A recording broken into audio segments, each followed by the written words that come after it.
Go Roger, Kuzuki Oden, Joy Boy. Why does it seem like all of these strongest guys in One Piece were dead long before the series ever started? Like, if we actually wanted to see some of these legends in action with Luffy and co, there's really only one official way to do it without the longest flashback of all time, and it's an unlikely one. Gecko Moria, the lead villain who got overshadowed by another warlord in his very own arc, who has been mysteriously missing ever since he managed to escape from the clutches of Blackbeard. And as far as I'm concerned, there's really only one logical place for him to go next, which would be Cross Guild, where they're stuffing in as many of Luffy's past former warlords as possible somehow. But even with the former warlords on their side, can they really stand up to the other factions in the final war, like the Blackbeard Pirates, the Straw Hat Grand Fleet, and even the Marines or the world government? I don't really know about that. Well, since Oda is literally the master of foreshadowing, it would only make sense for Moria's actual shadows to be foreshadowing as well. After all, Oda himself has said that the final war will make Marineford look like child's play, and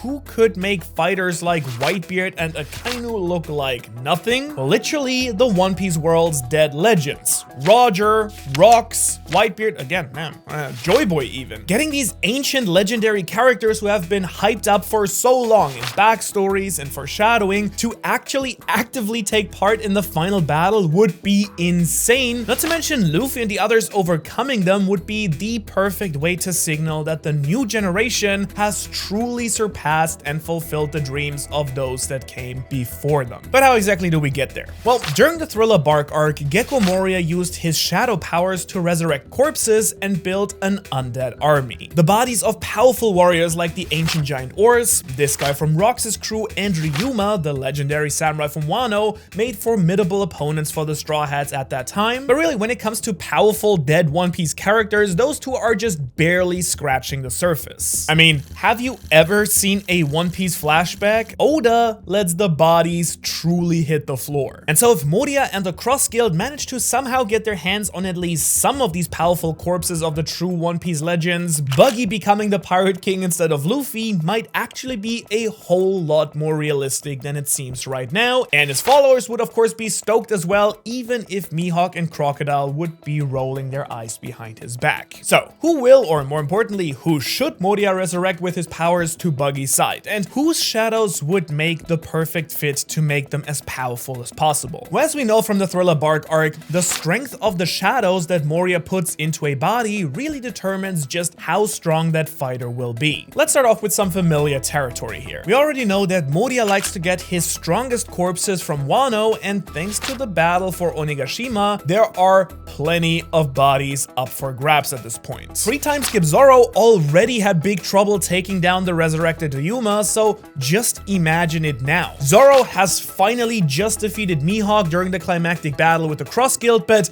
then from beyond the grave, another challenger approaches. It's the former shogun himself, Kuzuki Oden, who's pretty ticked off that the moss head in front of him appears to have stolen one of his legendary blades, Enma. Now, back when the Straw Hats invaded Thriller Bark, Moria didn't hesitate at all to steal their shadows and use his own enemies' powers against them. And so from the great Straw Hat alliance that's gonna be there at the end of the series, it would make perfect sense to rip the shadow from yet another Wano warrior, either Kinemon, which would finally give him a reason for inexplicably surviving Kaido's massive attacks, or even Oden's own son, Momonosuke. And having that battle would truly be the ultimate way of finding out which is truly better, 2 swords or 3 swords. And it's also important to note that Toki is presumed dead after sacrificing herself to send Momo and the Scabbards into the future. Well, if her corpse does exist somewhere, we could get a loving husband and wife zombie reunion, which would just be so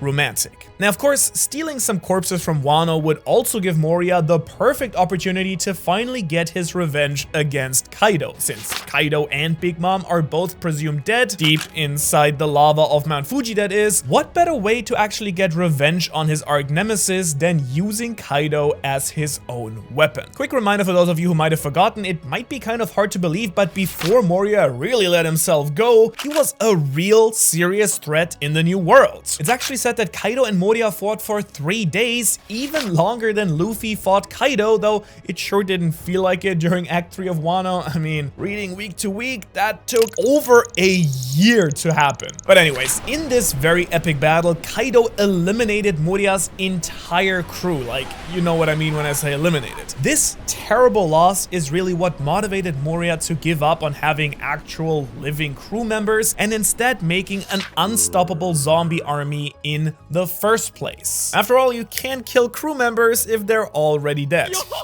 And if we're gonna pick from Luffy's allies, well, Yamato would of course be perfect to provide Kaido's shadow as well. Maybe it kind of works like organ donation and a family member just makes the best match possible, who knows. And of course Big Mom is also down in that lava as well, presumably dead. I don't know if she's gonna still have an appetite once she's brought back to life, but she will certainly still have her unbelievable rampaging powers. And while we're talking about family members, Katakuri's shadow it is for her. Also, as for how Moria is gonna get them out of the lava, and if they're actually still there, don't worry about it, I guess. Where there's a will, there's a way, and what's way crazier than the logistics of molten body removal is that those monsters aren't even close to being the craziest zombies that Moria's undead army could contain at the end of the story. Like, why not another recently departed Yonko? Edward Newgate, aka Whitebeard, was known as the strongest man alive, but thanks to Moria,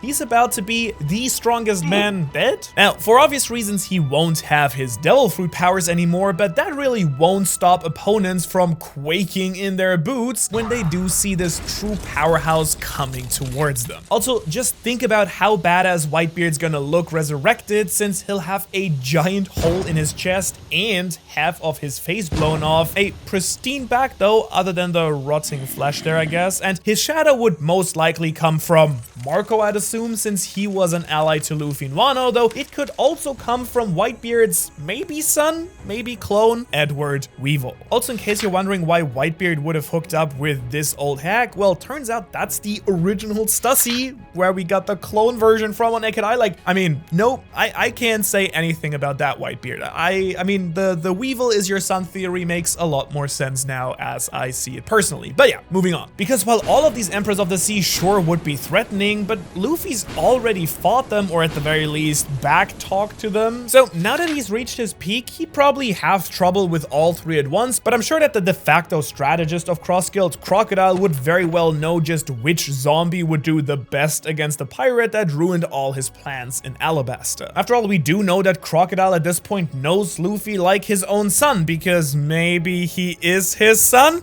Listen, I'm not letting Crocomom go until Oda pries it from my cold dead hands, and it is just gonna be in my videos forever until someone proves me otherwise. What would hurt Luffy the most isn't a beating from Kaido, Big Mom, or Whitebeard. It would be to come face to face against his very own brother, Ace. After all, Ace and Whitebeard come as a 2-for-1 deal down at the cemetery, since they're buried right next to each other conveniently somewhere near Sphinx Island. Now, Luffy of course risked everything to try and save Ace during Impel Down and Marineford, and Ace's sacrifice, being turned into a donut by Akainu while trying to save Luffy, is one of the most gut-wrenching or gut-removing moments in all of One Piece. I don't think Oda is anywhere near monstrous enough to do this to his own main character, except like Kuma and Law and all the other unbelievable horrible backstories involving relatives and close people. Okay, maybe Oda is just a monster. So just imagine Luffy's final obstacle before reaching the One Piece and becoming Pirate King was having to kill his own brother again. And let's actually make it another 2-for-1 deal by making his shadow Luffy's other brother, Sabo. In fact, let's just go with it. If Oda really wanted to go down his own villain arc, he could inflict maximum psychological torture and emotional damage on his characters by making each of the Straw Hats fight against a person that they loved and lost in the past. After all, if there is one place with more dead bodies than Wano Country, entry, it's the tragic flashback of all the Straw Hats. Zoro could have to fight against Kuina. The shadow for that one's pretty obvious, I think. It'd have to be Tashigi for sure. This one would be especially disturbing since Kuina was just a little kid when she died. Now, Nami would have to battle Belmare, and as much as my mind went to Nojiko for her shadow first, the really sadistic thing would be to make it Arlong's shadow in this case. Usopp, I guess, would have to snipe his own mom, which kind of sucks. The duel of the Longnoses with his own dad Yasopp's shadow at the helm. Then Sanji would lose instantly on account that his mother Sora is a woman and his mother, but maybe it doesn't count if she has Zeph or Judge's shadow inside. Chopper, of course, would have to go up against Dr. Hiruluk, likely with Dr. Kureha's shadow. Robin would be faced with the very same dilemma she was against Black Maria, but this time Professor Clover or Nico Olbia wouldn't be an illusion, probably with the shadow of yet another loved one like Jaguar D. Sol or even Monkey D. Dragon in charge. Frankie would have to laser beam his mentor Tom, who was infused with Iceberg's shadow. And hear me out, this one's a little bit more out there, but Brook I think would be fighting Captain Yorkie with Laboon's shadow. Now,